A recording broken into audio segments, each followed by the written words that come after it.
오늘은 이제 그 장자라는 철학자가 왜 나왔는지를 알기 위해서 그 이전부터 이제 좀 이야기를 해 나가도록 하겠습니다. 우리가 지금 공부하는 거는 우리가 첫 시간에 이야기했지만 장자를 공부하죠. 그런데 더 중요한 거는 장자를 통해서 철학적인 높이의 사유를 간다. 철학적인 높이의 사유를 한다. 철학적인 높이의 사유를 하는 능력을 갖는다. 이것이 큰 목적입니다. 큰 목적이에요. 근데 그래서 여기서 중요한 것은 철학적인 높이라는 것도 중요하고 이 사유라는 것도 중요해요. 근데 이런 것들을 다 좀 더 두루뭉실하게 표현하면은 지적이다라고 표현합니다. 그러니까 지적으로 매우 높은 생각을 우리가 사유라고 그러고, 지적으로 가장 높은 생각, 가장 높은 사유를 우리가 철학이라고 그래요. 철학이라고 해요. 철학 가까이에 조금 낮게 수학이 있어요. 수학을 전공하신 분들 이거 기분 나빠하실 거 없어요. 자, 근데 자, 인간은 왜 지적이어야 하는가 하는 것을 알아야 돼요. 왜 그러냐면 우리가 장자가 어떻게 해서 나왔는가를 이해하는 과정은 그 과정을 우리가 감각적으로 본능적으로 이해하는 것이 아니라 지적으로 이해하는 거기 때문에 그래요. 지적으로. 자, 지적이라는 것은 기본적으로 감각과 본능을 이겨내는 거예요. 감각과 본능을 이겨내는 거예요.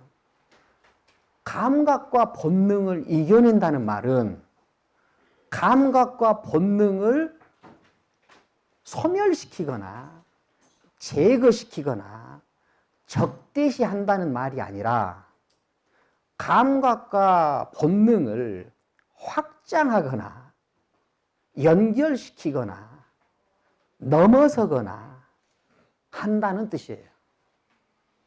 자, 여러분들 지금 첫 시간에 잠깐 이야기한 것 같지만 지구는 평평합니까? 둥굽니까?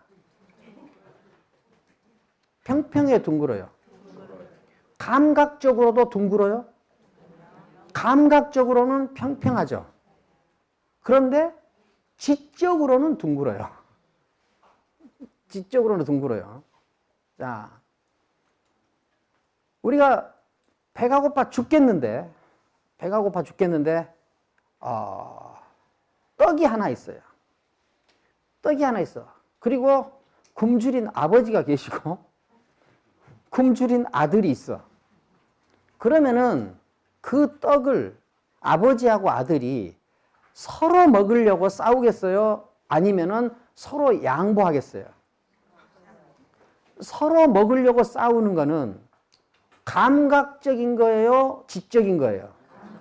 본능적인 거예요? 지적인 거예요? 본능적인 거. 그것을 놓고 서로 양보한다는 것은 감각적이고 본능적인 것을 이겨내서 그 본능과 감각을 더 질서 있고 의미 있게 확장한다는 뜻이죠. 그러니까 인간은 감각과 본능을 이겨내면서 더 인간이 되는 거예요. 더 인간이 되는 거예요. 자, 떡을 사이에 놓고 굶주린 아버지하고 아들이 싸우는 것이 더 인간적이에요? 양보하는 것이 더 인간적이에요?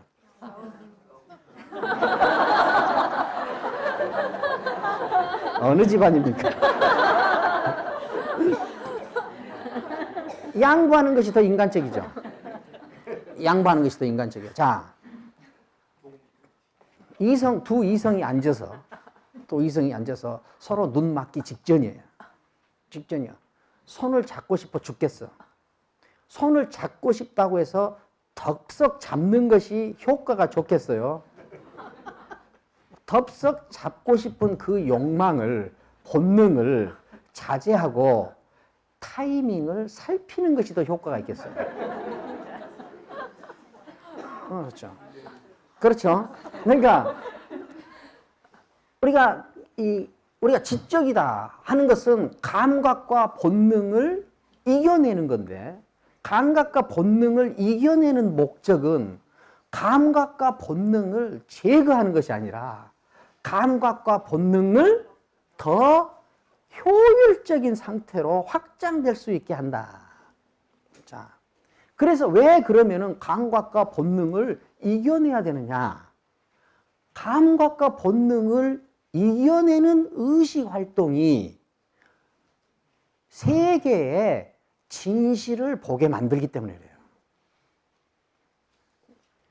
우리 인간의 삶에서 문명 세계 안에서 문명을 극적으로 키워내는 어떤 그 장치들이 발견이 되는데, 그 중에 대표적인 것이 뭐냐면은 망원경이에요. 극단적으로 얘기해서 이 인간은 망원경이 있기 전하고 있고 나서가 매우 다른 인간이라고 말할 수 있어요. 망원경을 가지고 인간은 감각과 본능으로 포착되지 않은 세계가 있다는 것을 알게 됐어요. 그렇죠. 그러면 그 망원경은 감각과 본능을 키워준 거예요? 감각과 본능을 제거해 주는 거예요? 키워주는 거죠. 그 적절하게 더 효율적으로 키워내는 것, 이것을 극복한다, 이렇게 표현해요. 이것을 극복한다. 그러니까 지적 활동이라는 것은 가장 원초적으로 감각과 본능을 극복하는 활동이다. 극복하는 활동이다. 자, 이것을 우리가 알아야 돼요. 그러니까 우리가 지금 다루는 철학은 지적인 활동 중에서도 매우 높은 차원의 활동이에요. 그러면 자기 감각과 본능으로는 이해하기가 쉽겠어요? 어렵겠어요? 어려워요. 감각과 본능에 가까우면 인간은 쉽죠. 자, 감각과 본능에 가까우면 더 쉬워. 더 쉬운 것을 찾아 하는 것. 더 쉬운 것만 찾는 것. 이걸 뭐라고 하냐? 게으름. 혹은 안일함. 혹은 나태함이라고 그래요.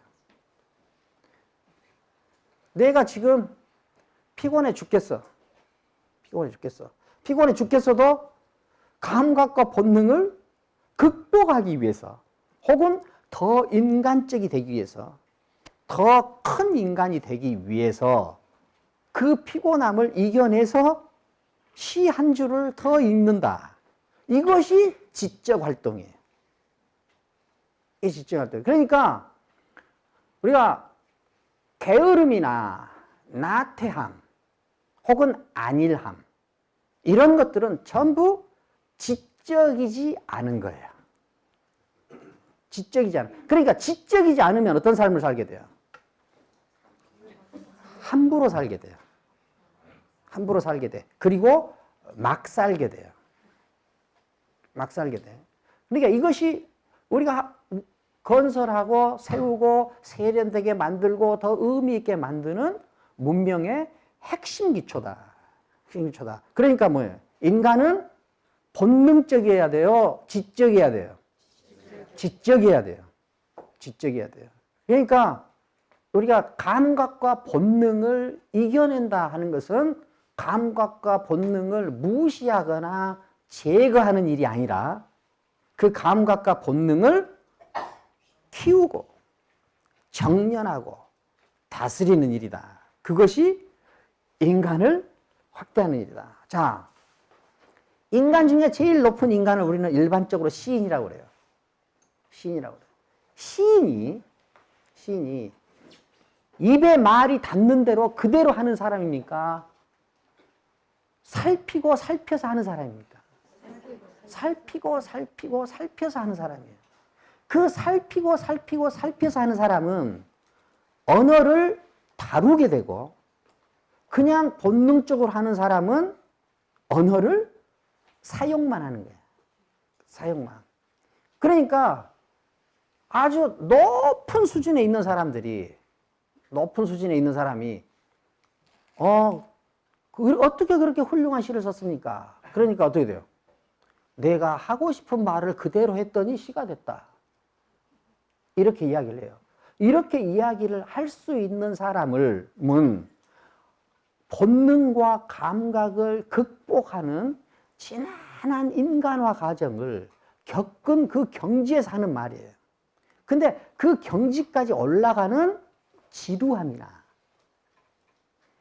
노고, 이것을 견디기 싫어하는 게으른 사람들은 그 노고를 감당하려고 하지 않고, 그 노고를 감당하지 않고 그냥 자기 편하게 그분의 말을 그대로 받아가지고 나도 말을 하고 싶은 대로만 하고 살겠다. 그래가지고 어떻게 해요? 평생 시 한 편을 못 남겨. 평생 들을 말 한 줄을 못 남긴다. 그러니까 지금 우리가 하는 일들은 지적인 활동이고, 인간이 더 인간이 되는 길은 그것을 지적인 여정이라고 할 수밖에 없다. 그렇게 함으로써 우리는 막 살지 않게 된다. 자, 그러면은 이 막 살지 않으려고 하는 인간들이 노력해 하는 것을 우리가 교과서에서도 만나고 서점에서도 만나고 하는 거다.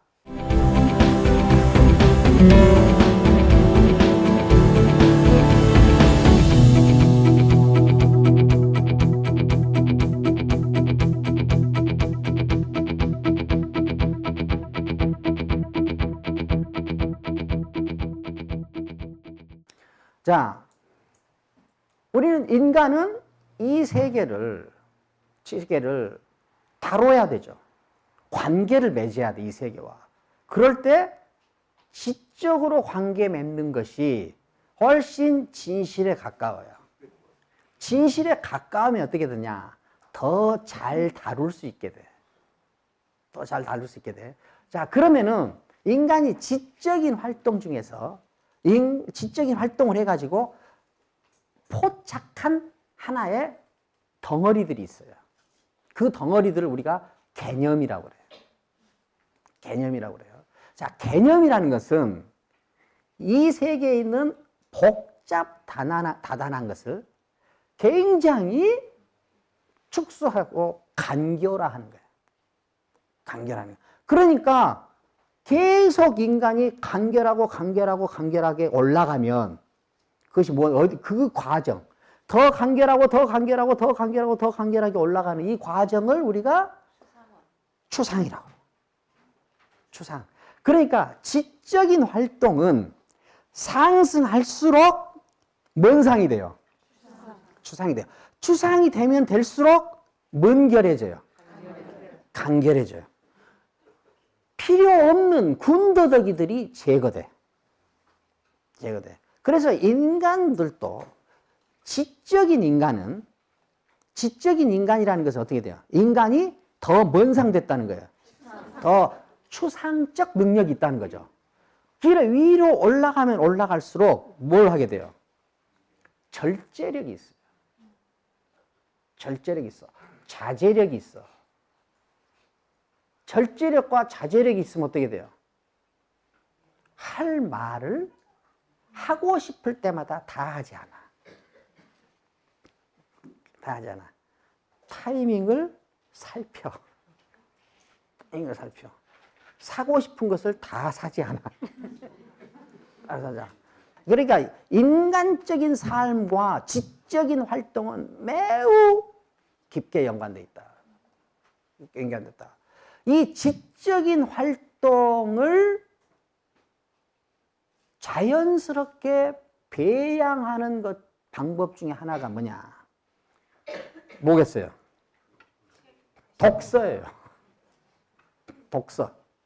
책을 읽어야 돼. 자, 여러분들이 저하고 같이 긴 시간 공부하는데 스스로 하는 독서가 없이 나를 만난다. 그거는 매우 소비적이에요. 매우 소비적이에요. 스스로 읽는 책을 반드시 있어야 돼. 독서를 함께 해야 돼요.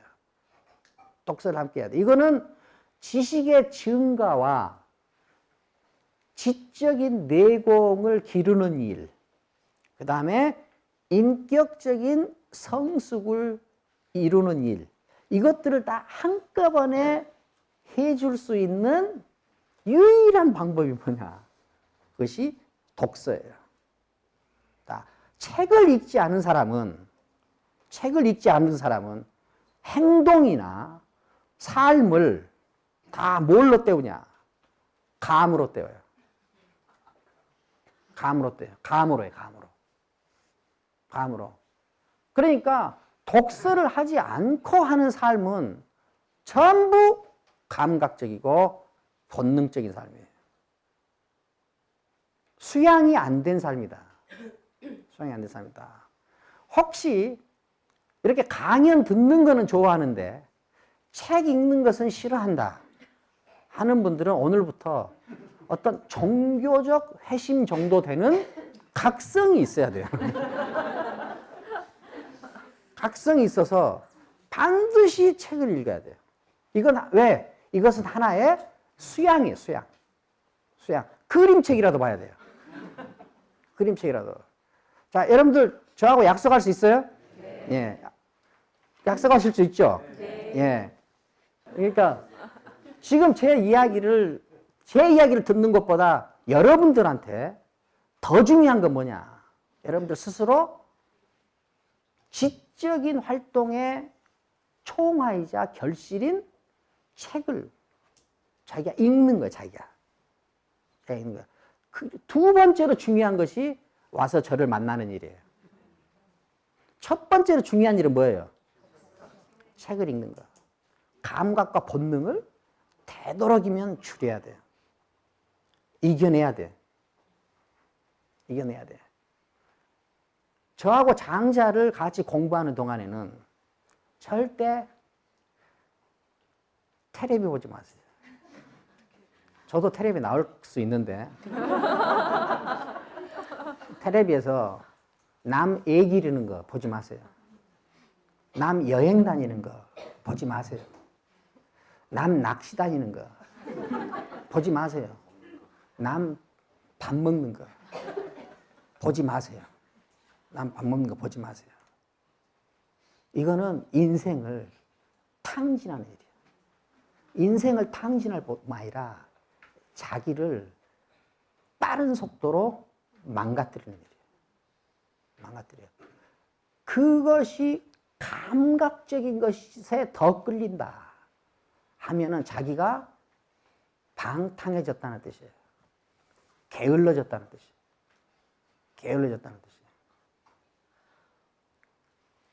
이게 굉장히 중요한 말이에요.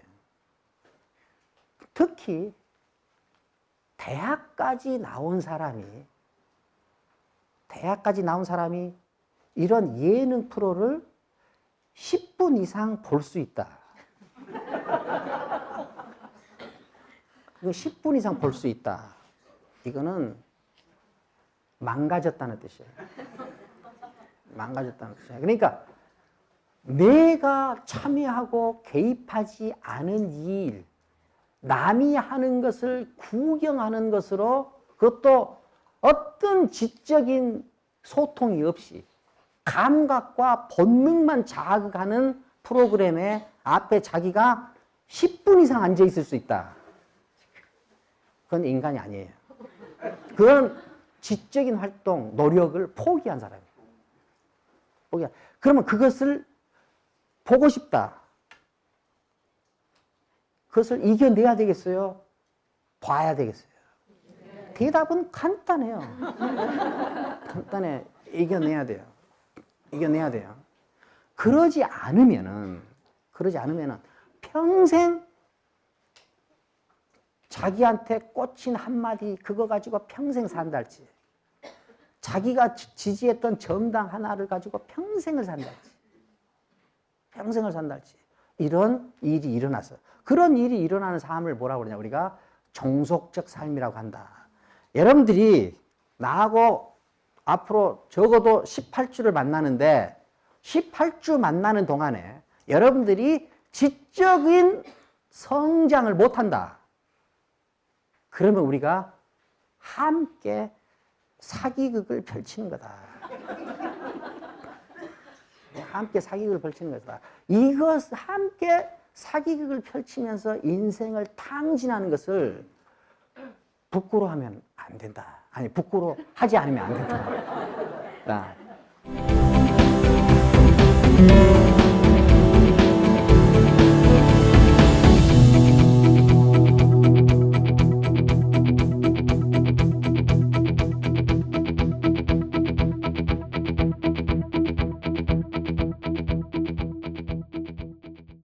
지금부터 이제 그 장자를 이제 보는데, 자, 지적이라는 것은 이런 것이다.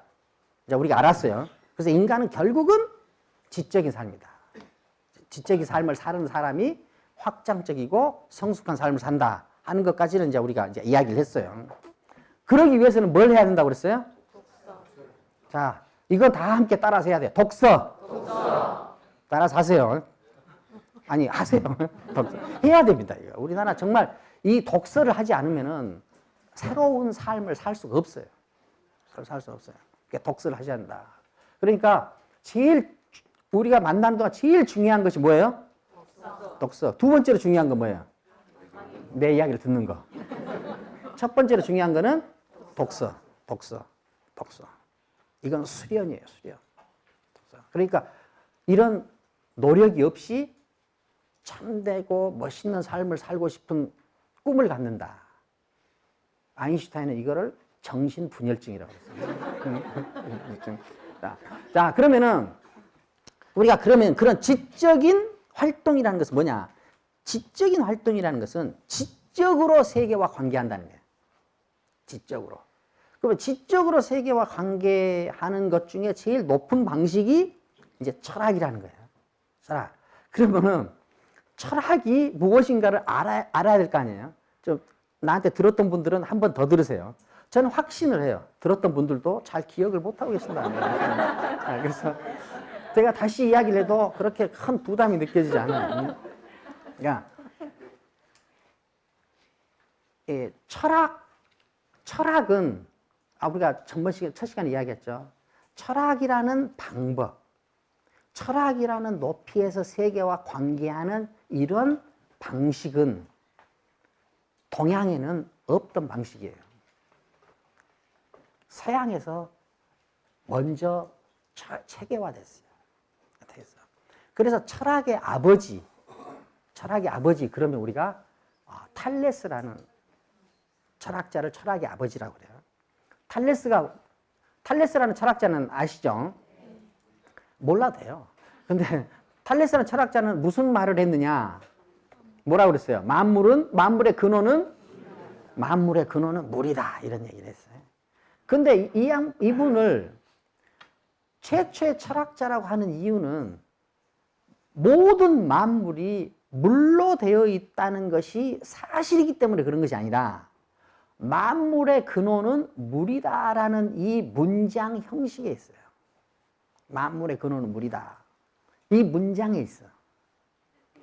만물의 근원이 물인지 불인지 분자인지 원자인지 이것은 그렇게 큰 의미가 없어요. 큰 의미가 있는데 지금 우리 대화에서는 그렇게 큰 의미가 없어요. 만물의 근원이 무엇이든지 간에 이 양반이 만물의 근원은 물이다라는 이 말을 한 사실이 철학적이기 때문에. 그 말은 무슨 말이냐? 만물의 근원은 물이다라는 말을 탈레스가 처음 해가지고 최초의 철학자라는 칭호를 얻었어. 그렇다면은 탈레스 이전 사람들은 이렇게 이야기 안 했을 거 아니에요. 탈레스 이전 사람들은 만물의 근원은 뭐라고 얘기했겠어요? 신이라고 했어요. 만물의 근원 신이다. 그러니까 탈레스 이전 사람들은 만물은 신이 만들었다. 뭐 했는데 탈레스는 물이다라고 이야기를 하니까 얼마나 혁명적이에요. 그런데 그것이 물이라는 것이 사실인지 진리인지 아닌지는 모르지만 만물의 근원이 신이 아니라 물이라고 말했다는 이 사실이에요. 자, 그러면은 만물의 근원은 물이다라고 탈레스가 말했을 때 탈레스 혼자 말했을 거 아니에요.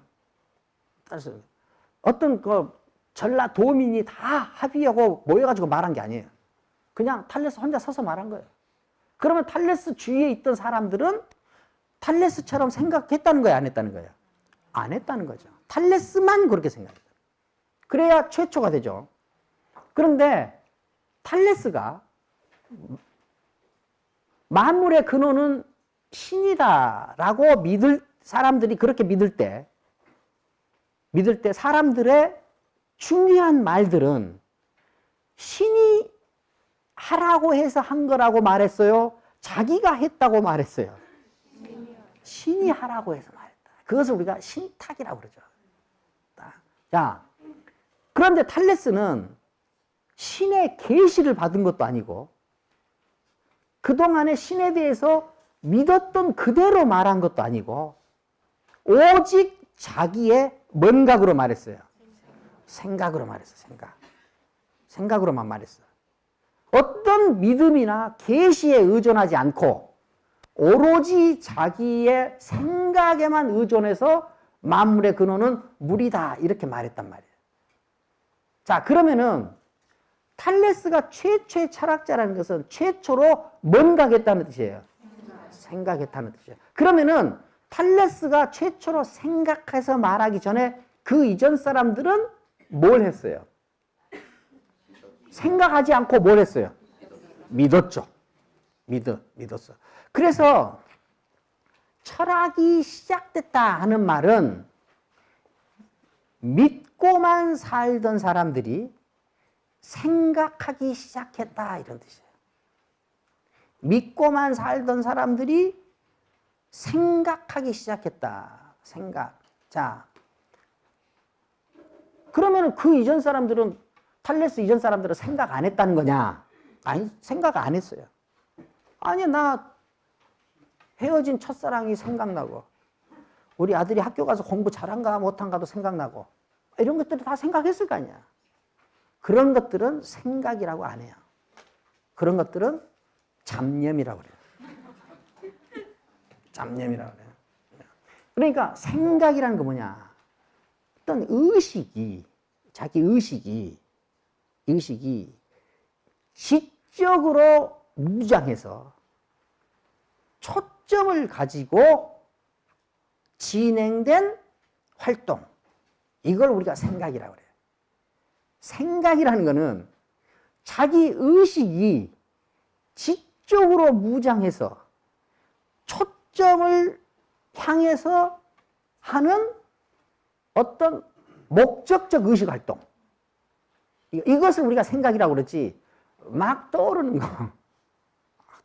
이것은 뭔 념이라고 그래요? 그건 잡념이라고 그래요. 그 잡념. 자, 그래서 인간이 탈레스부터 처음으로 생각하기 시작했다. 자, 그래서 철학이 시작됐다 하는 것은 믿음에서 생각으로 인간이 넘어갔다는 뜻이에요. 믿음에서 생각으로 넘어갔다. 자, 믿음의 시대에 주도권은 인간이 가지고 있어요? 신이 가지고 있어요? 생각의 시대의 주도권은 인간한테 있어요? 신한테 있어요? 인간한테 있어요. 주도권이 신한테 있으면 신의 이야기가 중심 이야기가 되죠. 그거를 우리는 신화라고 그래요. 신화.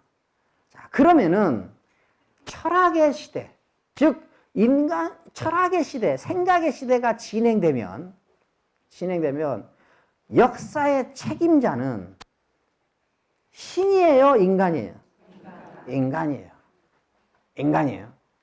신이 주도권을 잡고 있을 때, 신이 주인이던 시대가 있고 인간이 주인이던 시대가 있어요. 그렇죠? 그러면은 이제 싸움하고 주먹하고 말, 그러니까 주먹이 행세할 때는 신이 주도권을 잡을 때요, 인간이 주도권을 잡을 때요. 그 다음에 이거 싸우면 안 돼요. 자, 인간이 주도권을 잡는 시대에 인간의 어떤 그 높낮이는 주먹으로 되겠어요? 말로 갈라지겠어요? 말이죠, 말. 그러니까 신이 주도권을 잡을 때 인간은 무엇으로 자기의 더 나음, 훌륭함을 표현하느냐? 그것은 용맹함이에요. 용맹함. 이게 일리아드라는 책의 주제예요. 진짜 용맹함. 그런데 인간이 주도권을 잡을 때는 이제 뭐예요? 점점 용맹함보다는 뭐가 중요해져요? 말이 중요해져. 말. 그러면은 말로 하는 것 중에 제일 머릿속에 먼저 떠오르는 게 뭐예요? 말로 하는 것 중에 정치.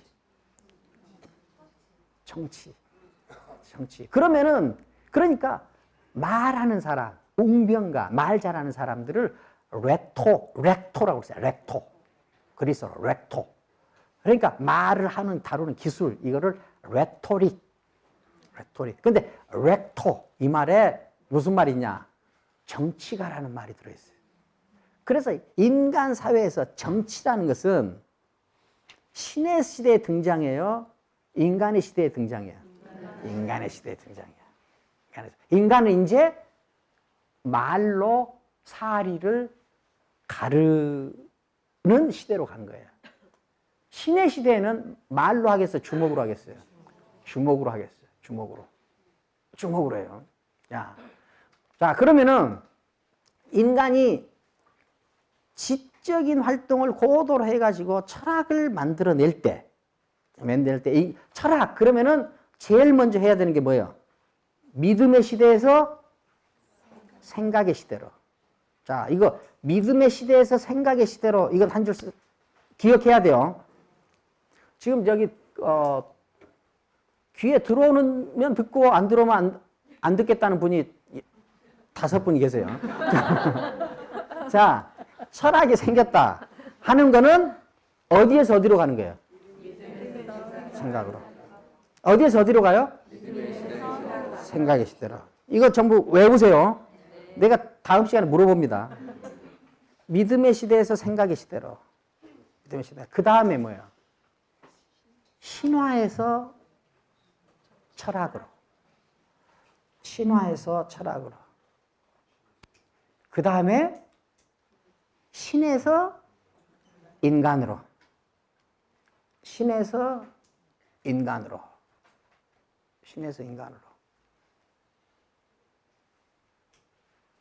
용맹함에서 대화로.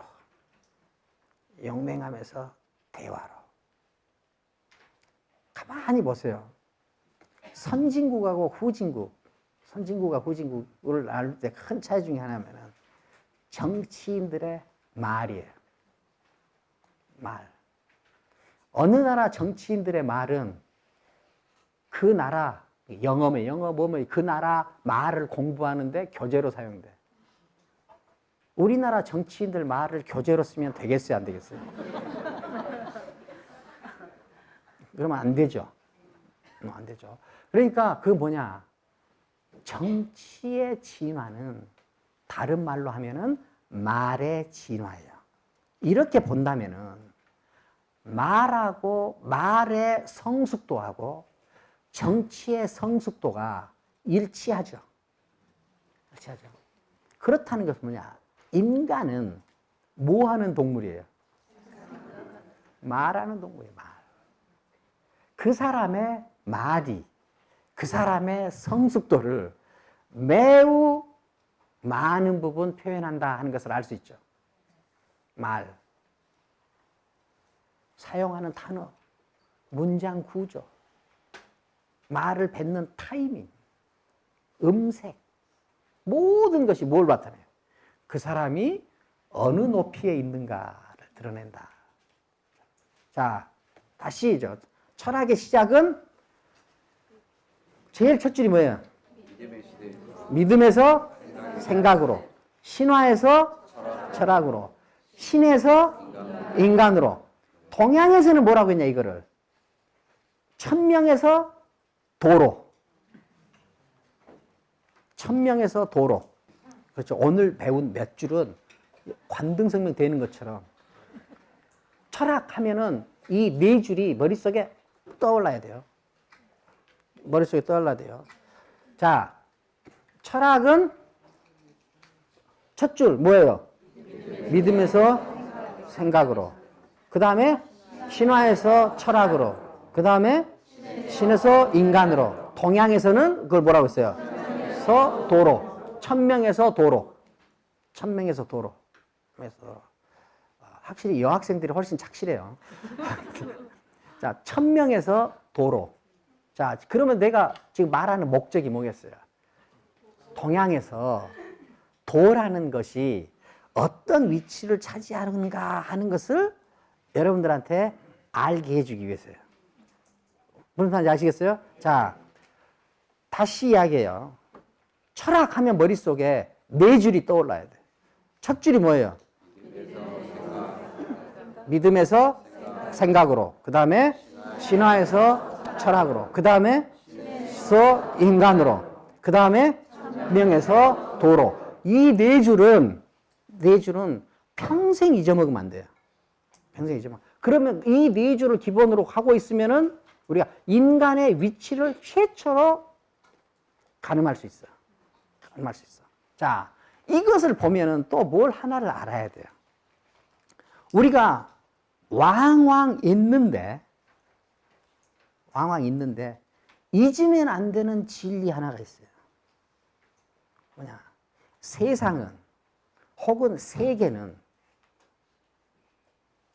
정지해 있어요? 움직여요? 이것을 세계는 변한다. 세계는 변해요. 세계는 변해. 세계는 변해요. 그래서 인간도 어느 때는 주먹으로 행세하다가 어느 때는 말로 행세하는 거예요. 그러면은 인간이라는 유형, 인간이라는 본성, 이것이 일정하겠어요? 변하겠어요? 변해요. 변해. 변하지 않은 사람을 뭐라 그래요?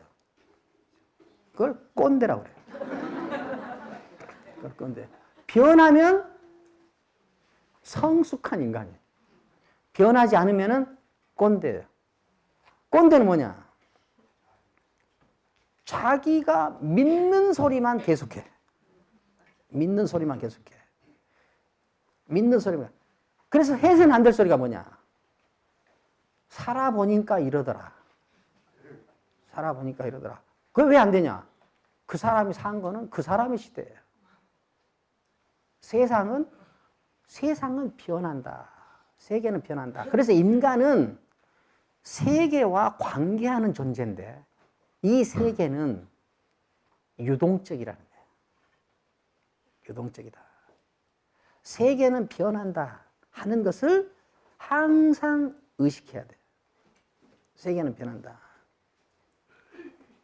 세계는 변한다 하는 것을 의식해야 돼요. 그것을 모르면 어떻게 돼요? 내 생각이 낡은 생각이라는 자각을 하기가 어려워요. 자각을 하기가 어려워. 그러니까 인간은 세계에 적응하는 인간이에요. 그런데 자기한테 있는 하나의 믿음으로만 세계와 관계하려고 하면 되겠어요, 안 되겠어요? 그때부터 비효율이 쌓이게 된다. 그러니까 이것을 해내는 능력을 뭐라고 하냐? 그것을 반성이라고 그래요. 반성. 반성력이 없는 인간은 자기가 알고 있는 것이 진리라고 믿어버려. 그래가지고 어떻게 해요? 변화의 시대에 적응을 잘 못해. 적응을 잘 못하면 효율성이 떨어져. 할 일이 없어져. 그러면 어떻게 해요? 우울해져. 그러면 어떻게 나중에 저항해.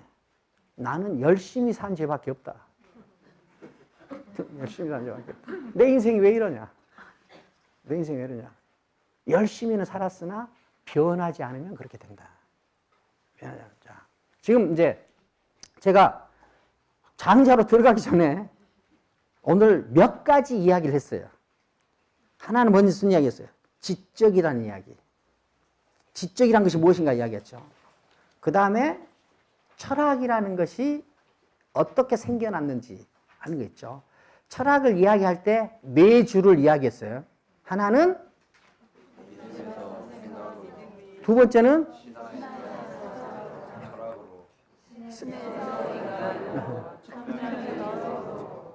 웃기만 하고 대답 안 하는 분 계세요. 그런데 내가 그 철학을 이야기한 목적은 뭐예요? 몇째 줄에 있어요? 마지막 줄에 있어. 왜냐하면 지금 장자에 도 이야기가 많이 나오잖아요. 이렇게 이 동양에서는 천명에서 도로 이것이 굉장히 중요하다. 지금 이야기를 하려고 하는 거예요. 자, 그러니까 이제 그 다음에 우리가 철학을 할 때 제일 가져야 될 기본적인 관념이 뭐냐? 세계는 뭐 한다는 거예요? 변한다. 세계는 변한다. 자, 세계는 변한데 인간한테는 세계가 부분적이에요, 전체적이에요? 세계가 전체적이죠. 지적이지 않은 사람은 부분적으로 봐요. 이게 전체적이죠. 전체. 그러니까 장자 철학 안에서의 세계는 뭐냐? 유동적 전체성이라는 말을 내가 가끔 쓸 거예요. 유동적 전체성이다. 유동적 전체성이다. 자, 지금 제가 그냥 아무렇게나 이야기하는 것 같이 보이죠? 그러지 않아요. 굉장히 치밀한 전략 속에서 지금 하고 있어요. 자, 그러면 이제 유동적 전체성까지 이야기했죠. 그 다음에 변화를 항상 마음속에 가져요. 세계는 변한다. 세계는 변한다. 그걸 마음속에 가지고 있어요.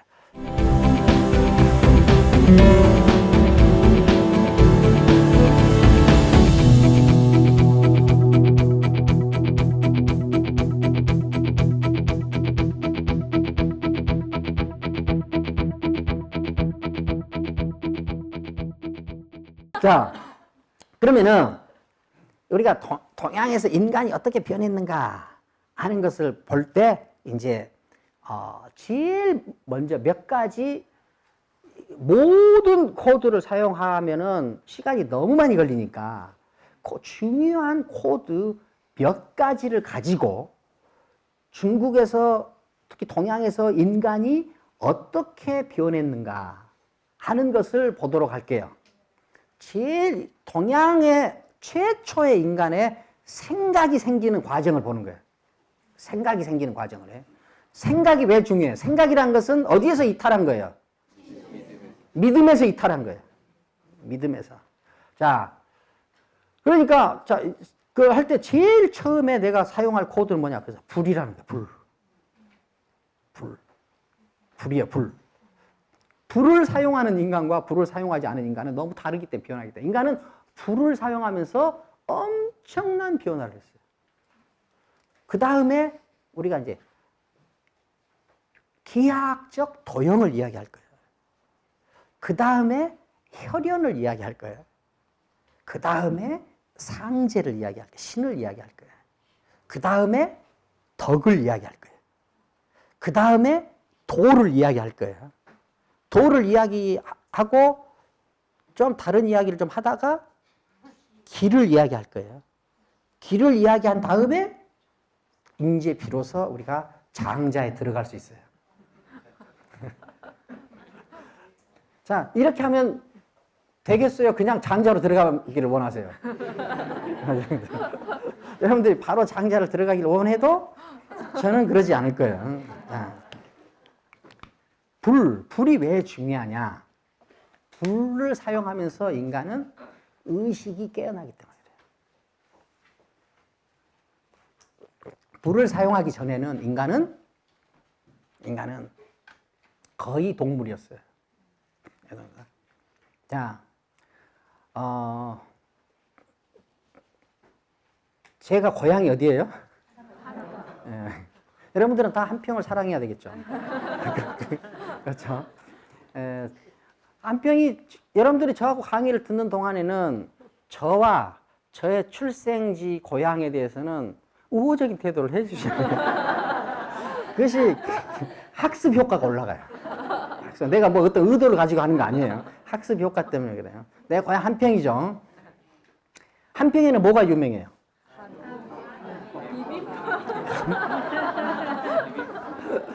한평에는 저는 유명하지 않고 한평 한우가 유명해요. 한우는 대한민국에서 한평 한우가 최고예요. 여기서 혹시 횡성에서 오신 분이 계시면 한번 한평 한우가 최고예요. 그리고 저는 어려서부터 이렇게 생고기를 즐겨 먹었어요. 생고기를. 자, 그러면은 그 불을 사용했다. 그 말은 고기를 생으로 그냥 먹었다는 거예요. 익혀 먹었다는 거예요. 자, 익은 고기가 익힌 고기가 더 연해요. 생고기가 더 연해요.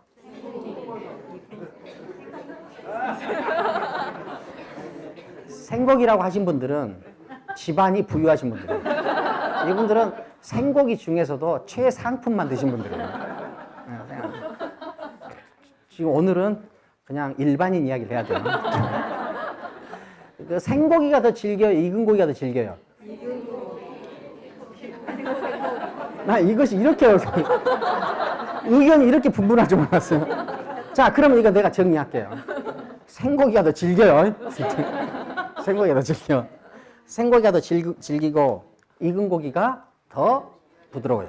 자, 익은 고기가 소화하기 좋아요? 생고기가 소화하기 좋아요? 익은 고기가 소화하기 좋아요. 그렇죠?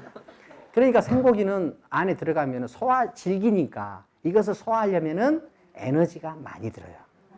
익은 고기는 에너지가 적게 들어. 자, 그러면은 생고기를 먹을 때 턱뼈가 크겠어요? 익은 고기를 먹을 때 턱뼈가 크겠어요? 생고기죠. 그러니까 불이 나와서 고기를 익혀 먹기 시작하면서 여러분들 소뺨 만져봤어요? 만져보셔야 돼요. 소뺨이 부드럽겠어요? 딱딱하겠어요? 딱딱해요. 개도 딱딱해. 이렇게 부드러운 뺨은 인간한테밖에 없어요. 다 딱딱해. 딱딱하다는 건 뭐냐? 피부가 얇고 턱뼈가 두꺼워. 턱뼈가 두꺼워. 그러니까 익은 고기를 먹으면서 턱뼈가 얇아져. 턱뼈가 퇴화하는 거예요. 그 다음에 이빨은 커지겠어요? 작아지겠어요? 이빨이 작아져. 이빨이 작아져. 턱뼈가. 그 다음에 그러면은 이 구강의 넓이가 넓어지겠어요? 좁아지겠어요?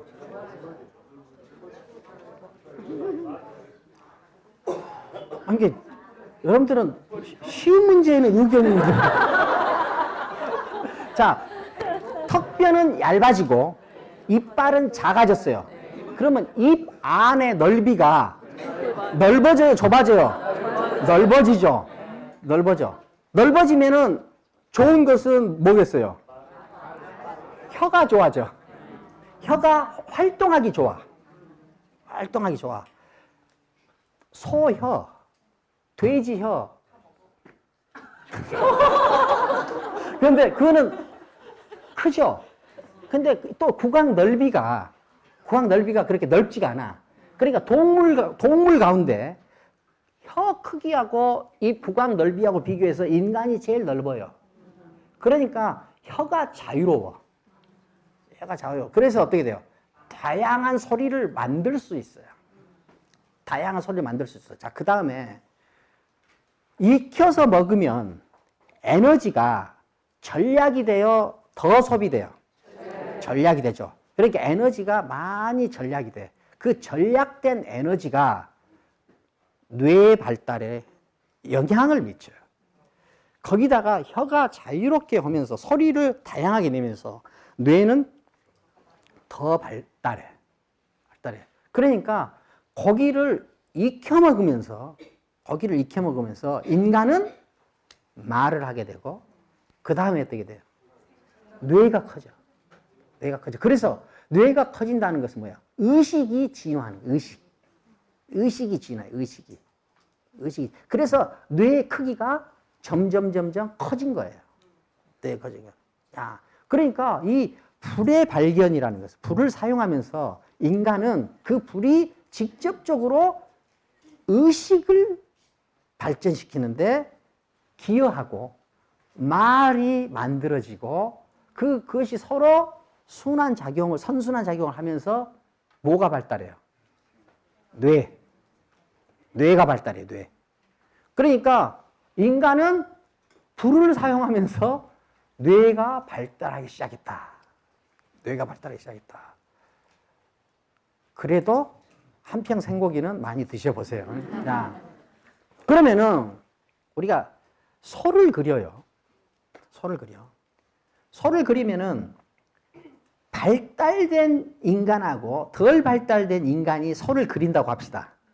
그러면은 소를 있는 모양 그대로 그리는 사람이 있고, 그냥 이렇게 소 형상만 이렇게 그리는 사람이 있을 수 있겠죠.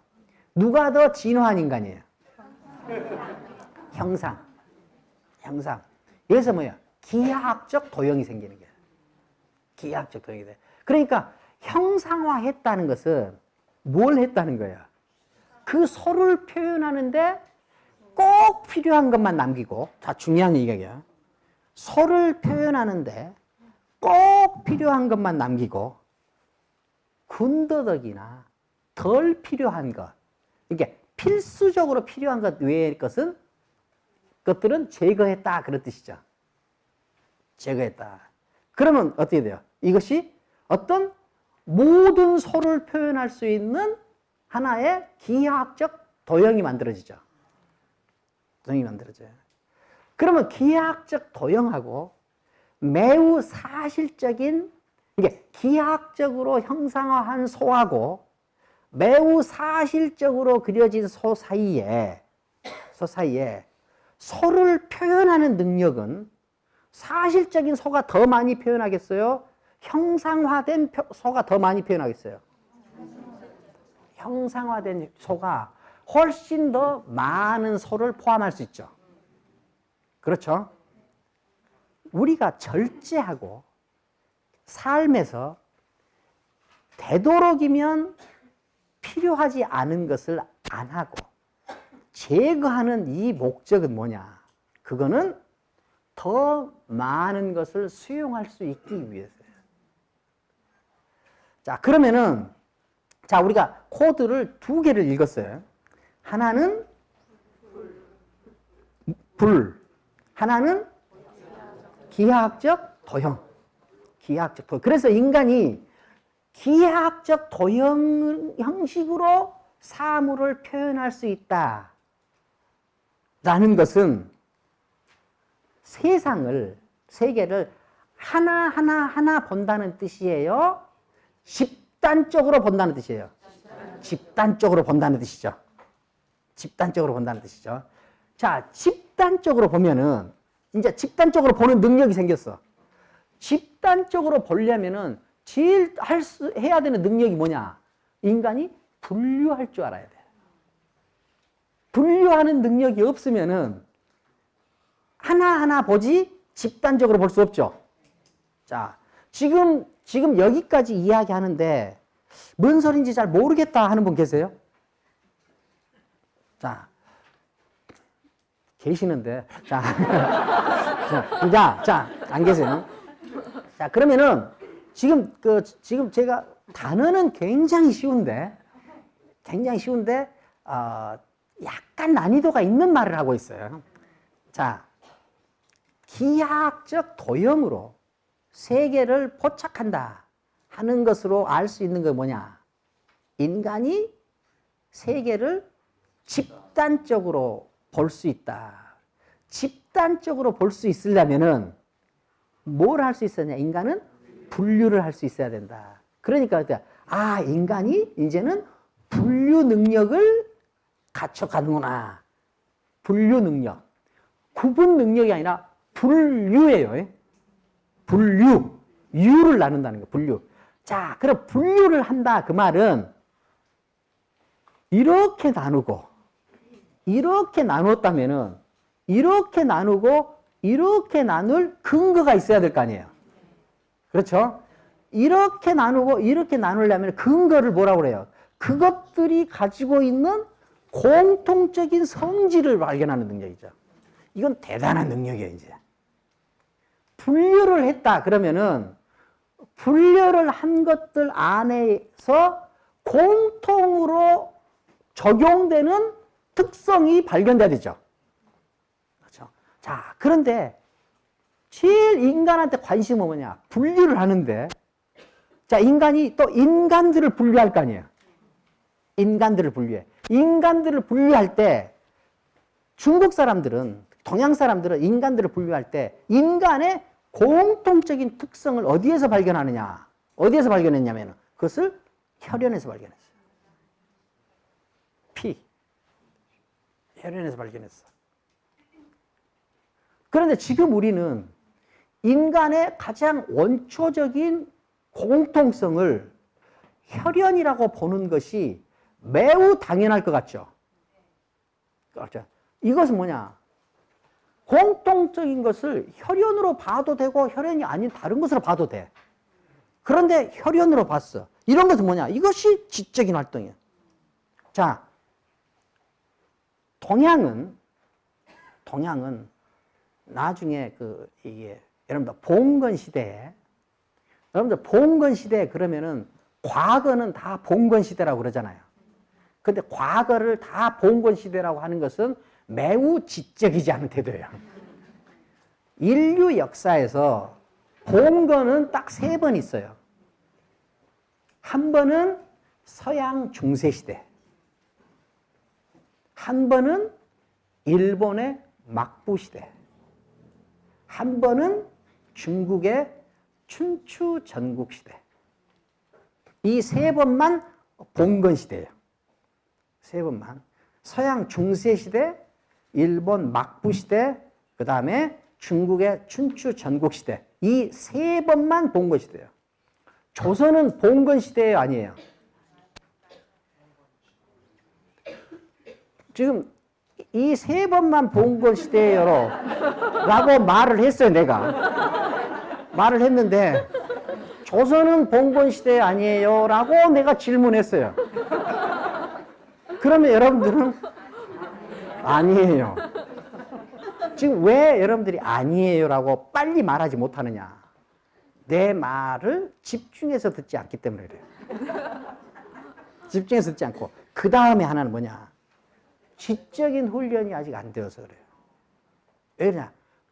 조선시대도 봉건의 시대일 것 같은 생각을 했어. 했는데 그것이 뭐냐? 그 자기가 가지고 있는 이 생각을 벗어나지 않으려는 태도, 이거는 지적이지 않은 태도예요. 무슨 말인지 아시죠? 생각 자체가 지적이냐 아니냐를 말하는 것이 아니라 자기가 가지고 있는 믿음을 그대로 유지만 하려고 하는 것 자체로 지적이지 않은 태도예요. 지금 이거는 굉장히 간단한 논리였어. 굉장히 간단한 논리였어. 인류 역사에 봉건은 3번밖에 없다.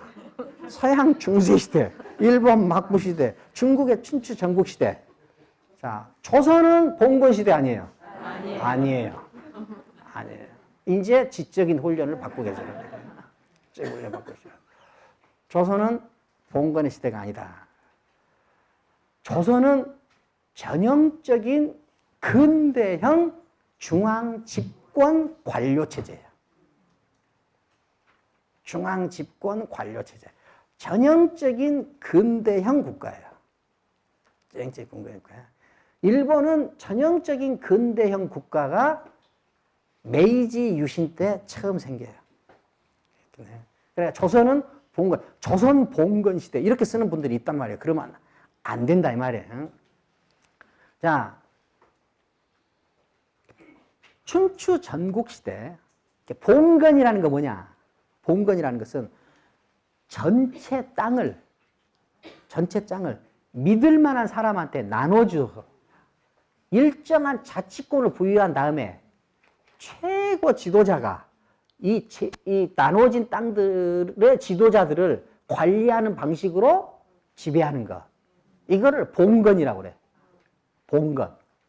봉건이라고 할 때 봉은 봉투라는 말하고 같아요. 봉투, 봉. 땅을 나눠서 이렇게 딱 봉해 주는 거예요.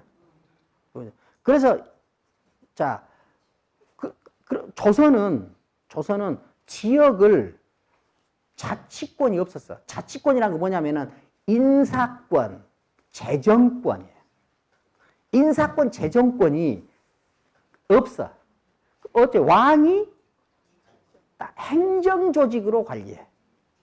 행정조직으로. 그런데 봉건은 행정조직으로 관리하는 것이 아니라 통치권의 계속, 크기 작기로 관리해. 무슨 말인지 아시겠어요? 자, 그러니까, 그러면은 춘추 전국시대 봉건에서 땅을 이렇게 저렇게 나눴죠. 나눠가지고 그것을 그 책임자들한테 통치권을 줘가지고 거기를 다스리게 했단 말이야. 통치권 거기서. 그런데 믿을 만한 사람을 내려보낼 거 아니에요. 믿을 만한 사람을 내려보낼 때 믿을만 하냐 믿을만 하지 않느냐 하는 것을 따지는 가장 기본적인 근거가 뭐냐? 혈연. 서양 중세시대 때 영주들이 분할 통치를 하죠. 그럼 위에서 우두머리가 제일 높은 사람이 영주들을 내려보내죠. 서양에서 영주를 내려보낸 방식은 혈연에 의존하지 않아요.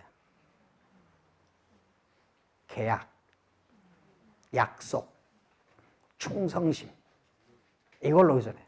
그러니까 이 서양 그 중세시대의 봉건은 혈연에 의존하지 않았다. 그런데 춘추 전국시대 봉건은 혈연에 의존하고 있다. 여러분들 지금도 서양 사람들과 동양 사람들이 혈연을 보는 태도가 다르죠. 달라요. 그건 뭐예요? 혈연에는 인간이 똑같이 반응하지 않는다는 것을 알 수 있죠. 어떤 지적인 이해가 혈연을 어떻게 다루는가를 알 수 있죠. 서양하고 중국하고 이렇게 다른 점이 있다. 자, 그러니까 인간이 분류를 했어. 분류를 한 다음에 그 공통된 특성과 기반, 그것을 뭘로 잡았어요? 중국에서는 혈연으로 잡았다. 자, 그러면 지금 세 개의 코드가 있어요. 하나는 불, 하나는 기하학적 도형, 그 다음에 혈연. 자, 이때 오는데, 자, 불, 뭔 이야기 했는지 머릿속에 다 떠오르죠? 그냥 대답하시는 거 아니죠? 불 떠올랐어요. 그 다음에 기하학적 도형 떠올랐어. 그 다음에 혈연 떠올랐어. 그러면은 인간의 위치랄지 색깔이 점점 더 선명해지고 있어요? 여전히 모호해요? 선명해지죠. 인간의 위치가 높아지는 것 같아요? 낮아지는 것 같아요? 높아지는 것 같죠. 자, 여기서 이제 여러분들이 여기 대목에서는 인간 자체가 스스로 어떤 위치를 만들어가고 있는가 하는 것을 짐작할 수 있겠죠. 짐작할 수 있죠. 자, 혈연. 자, 그러면은 이제 인간 사회를 해석하는데 혈연을 중심으로 잡았어. 혈연을 하나의 코드로 잡았어. 그러면은 어떻게 돼요? 이 혈연에 정당성을 부여해야 돼. 정당성을 부여해야 돼. 이 혈연이, 이 혈통이 제일 고귀하다지. 아니면은 너와 나 사이에 혈연적 유대감이라는 것을 반드시 가져야 된다는 이유가 있어야 될 거 아니야. 그렇죠. 그 이유를 뭘로 들었냐? 그를 상제, 하느님으로 들어. 하느님이 피를 줬어. 하느님이 피를 줬어. 하느님이 너와 나 사이를 부모 자식 간으로 엮어줬어. 그렇게 해야 하느님이 그랬다고 해야 어떻게 되겠어요? 혈연적 유대감이 더 강력히 지켜질 거 아니에요. 아니, 자, 그리고 중국 사람들은 하느님을 뭐라고 하냐면은 상제라고 불렀어요. 그러면은 이제 불, 기하학적 도형, 그 다음에 혈연, 그 다음에 상제. 이렇게 하지 말고 이렇게 합시다. 불, 기하학적 토형, 혈연, 그 다음에 상제. 이렇게 왔죠. 자, 지금 우리는 동양 사회에서 인간이 어떻게 자기를 지적으로 확보하는가 하는 과정을 보는 거예요. 과정을 보는 거예요. 이것을 보는 목적은 뭐예요? 아, 이렇게 하다가 지금 상제까지 나왔을 때 철학은 나왔어요, 안 나왔어요? 아직 안 나왔어요. 지금 철학 나오는 과정으로 가는 거예요. 철학 나오는 과정으로. 자, 그런데 철학은 우리가 단어를 들으면 네 줄을 항상 기억을 해야 돼. 첫 줄이 뭐예요? 그 다음에 신화에서 철학으로. 그 다음에 인간으로. 그 다음에 좋아요. 네. 두 줄만 말했어요. 네. 아까는 웃기만 하던 분이 두 줄을 이야기했어요. 이런 걸 우리는 기적이라고 하는 거예요. 네. 상제까지 왔죠. 자, 상제까지, 여기까지 오는 걸 보면은 중국에서 상제는 만든 거예요? 원래 있던 거예요? 만든 거예요. 누가? 인간이 만들었어요. 인간이 상제를 왜 만들었어요? 혈연의 보편적 근거로 쓰기 위해서. 혈연의 보편적 근거로 쓰기 위해서. 근데 이때 혈연을 좀 더 세게 만들기 위해서 이렇게 하면은 이걸 일반적 표현이라고 그래요. 근데 이제 우리가 철학적으로, 지적으로 표현하면은 혈연의 보편적 근거를 마련하기 위해서. 혈연의 보편적 근거. 보편적 근거, 그럼 뭔가 좀 더 있어 보이죠? 그냥 혈연한테 좋아서, 혈연을 좀 더 잘나게 보이기 위해서 이렇게 하면은 그냥 일반적인 표현이고, 혈연의 보편적 근거를 제공하기 위해서. 보편적 근거. 자, 그러면 우리가 보편적 근거라는 단어는 좀 기억을 하는 게 좋겠죠. 보편적 근거. 왜 그냥 이런 단어들, 개념들을 하나 가지고 있으면은 나중에 설명하는 데 좋아요. 여러분들이 집에 가서 그 아내나 남편에게 오늘 들었던 이야기를 막 설명을 하려고 했는데도 그냥 그런 거 있어. 그냥 좋은 얘기 많았어. 이렇게 하고 설명이 잘 안 되는 이유는 뭐냐? 그 설명하는 장치들을 숙지하지 않고 있기 때문에. 자, 그러니까 보편적 근거 이런 단어들은 좀 이렇게 숙지하고 있으면 굉장히 있어 보여요. 자, 그럼 상제는 이 혈연의 보편적 근거를 막기 위해서 상제를 만들었다. 상제. 이때가 상제를 만들 때를 뭐냐? 그때를 은나라라고 그래요. 은나라. 중국은 역사적으로 검증된 가장 오래된 세 왕조를 드는데 그게 뭐냐면은 하은주. 지금 상제가 만들어진 것은 뭐냐면은 다 은나라 때, 은나라. 자, 은나라.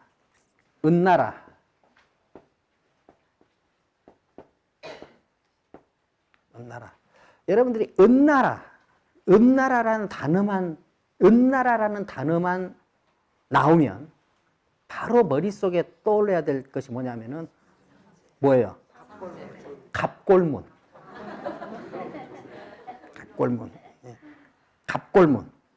갑골문 또 뭔 골문이에요? 갑골문.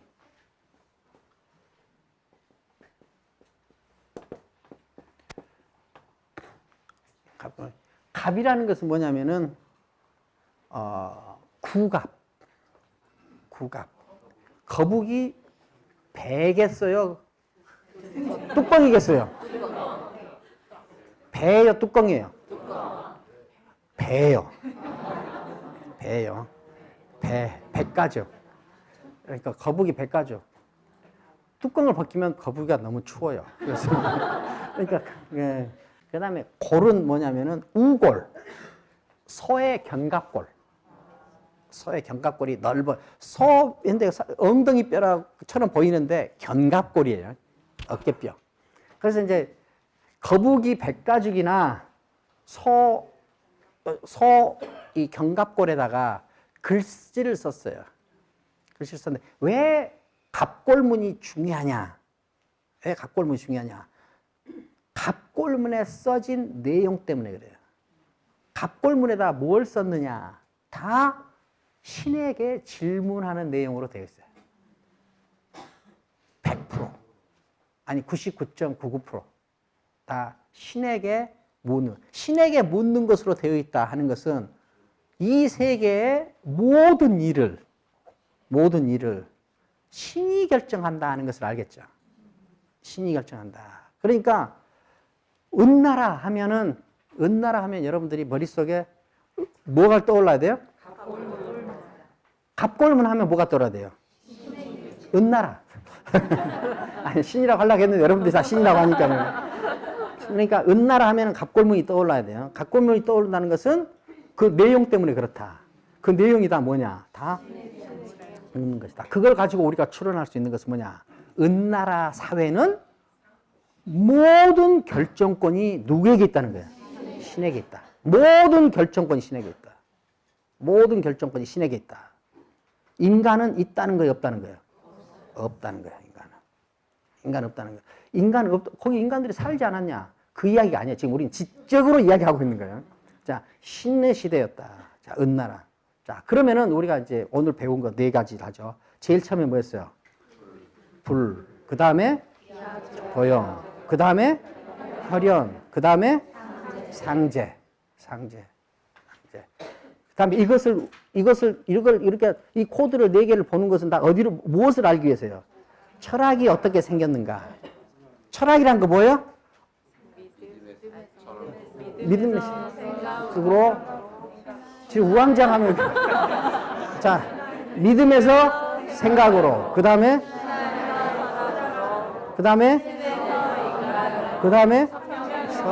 도로, 천명에서 도로. 자, 지금 여러분들은 거의 하버드 대학 철학과 4학년 정도 돼요. 자, 이 개념을 숙지하고 계세요. 그 다음 오늘 우리는 어디까지 왔어요? 상제까지 왔다. 상제는 원래 있는 거예요? 만들어진 거예요? 만들어진 거예요. 인간이 포착한 거예요. 뭘 하기 위해서 포착했어요? 혈연의 보편적 근거를 마련하기 위해서. 자, 그렇다면은 여기서 이제 우리가 알아야 될 겁니다. 불, 기하학적 토형, 혈연, 상제. 자, 상제를 통해서 인간의 혈연의 보편적 근거를 마련했어. 그러면 혈연으로 해석되는 인간의 지위는 올라갔어요? 낮아졌어요? 올라간 거죠. 왜? 자기의 근거가 상제까지 연결돼 있어요. 그렇기 때문에 인간이 자기 지위가 올라간 거죠. 자, 오늘은 여기까지 하겠습니다.